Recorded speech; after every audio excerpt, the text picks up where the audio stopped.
We make it clap. We make it clap. Pendant ces quelques minutes qu'on va passer ensemble, on va essayer de parler un peu de cadrage.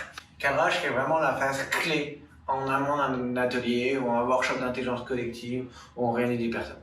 Cette phase clé, elle est pourquoi? Parce qu'imaginez que vous voudriez aller dans une destination cible et que vous partez d'un endroit A. Vous êtes d'accord que sur le chemin qui vous amène à la destination cible, il peut se passer plein de choses. Inversement, si vous n'avez pas déjà une trame de où vous voulez aller et de comment vous y allez, ça va être très compliqué d'y arriver. Ce cadrage, c'est déjà de commencer à réfléchir à quels sont tous les éléments que j'ai sous le coude, que j'ai sous la main, pour pouvoir réussir à atteindre cette destination. Ce cadrage, la première étape, c'est de se dire que 70% du succès de l'atelier réside dedans. Dans ce cadrage, vous allez définir un chemin, c'est pas forcément le chemin par lequel vous allez passer. Mais dans tous les cas, de commencer à réfléchir à tout ça permet de sécuriser cette étape et de pouvoir par la suite s'adapter s'il faut. Chez Clap, comment on fait? Chez Clap, on part sur un outil qui est connu aujourd'hui sur le marché, qui existe beaucoup, qui s'appelle le 7P. Le 7P consiste en un canevas à 7 cases. Avant de rentrer en détail du canevas et des différentes étapes, ce qu'on dit, c'est qu'on commence à le remplir et c'est notre fil rouge avec lequel on va échanger avec l'ensemble des parties prenantes de cet atelier. On va le remplir et à chaque étape du remplissage, on va l'envoyer à nos parties prenantes, à nos commanditaires, à nos clients et on va continuer à interagir. On est à travers ça dans un processus qui est vraiment itératif.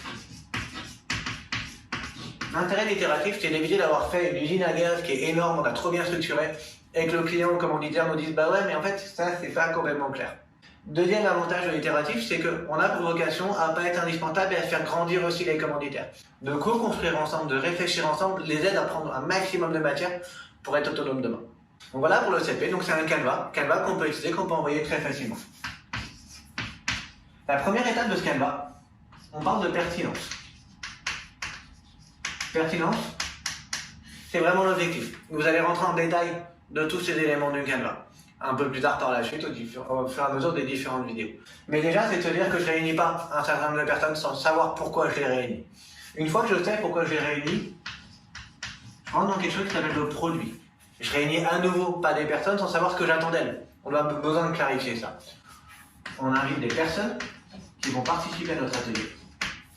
Et une fois que j'ai ces trois éléments, je peux déjà commencer à itérer avec mon client. C'est super important parce que à ce moment-là, je n'ai pas encore parlé de déroulé, je n'ai pas encore parlé d'outils, je n'ai pas encore parlé d'horaire, je n'ai pas parlé de tout ça.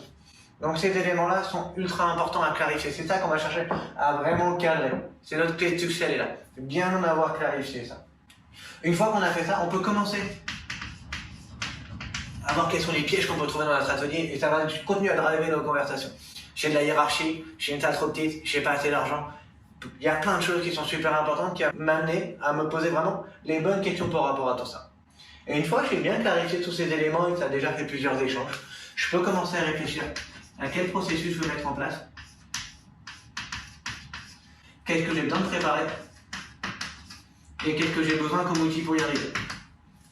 Donc c'est vraiment en deux temps. Donc ce cadrage va m'amener à me poser toutes ces questions-là, qui va me permettre surtout à récupérer toutes les informations de la part de l'ensemble des parties prenantes pour construire le meilleur atelier possible pour que l'équipe puisse atteindre son objectif.